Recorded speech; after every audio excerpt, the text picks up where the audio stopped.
Hello lovely viewers, আসসালামু আলাইকুম। আজকে আমি গরুর মাংস দিয়ে নুডলস রান্নার সবচেয়ে ইজি রেসিপিটি শেয়ার করব।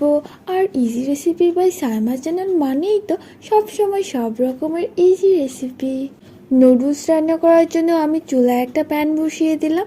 এর মধ্যে কিছুটা রান্নার সয়াবিন তেল দিয়ে কিছুটা পেঁয়াজ কুচি আর কিছুটা কাঁচামরিচ কুচি দিয়ে দিলাম। এবার গরম তেলে পেঁয়াজ আর কাঁচামরিচটাকে হালকাভাবে ভেজে নেব। কিছুটা ভাজা হয়ে গেলে এর মধ্যে আমি মাংসটা ব্যবহার করব। আর গরুর মাংসটা আগে থেকে সেদ্ধ করা ছিল, সেখান থেকে কিছুটা মাংস নিয়ে হাত দিয়ে ছাড়িয়ে নিলাম। এবার গরম তেলে পেঁয়াজ, কাঁচামরিচ আর মাংসটাকে ভালোভাবে ভেজে নিতে হবে। এই অবস্থায় চুলা আঁচটাকে মিডিয়াম আঁচে রেখে দেব। আর এর মধ্যে আমি কিছুটা নুডলসের মশলা ব্যবহার করব। নুডলসের মশলা দেওয়ার পরে এটাকে নেড়ে চেড়ে ভালোভাবে ভেজে নিতে হবে। আর নিচের দিকে যেন পুড়ে না যায় সেই দিকেও খেয়াল রাখতে হবে। তো যত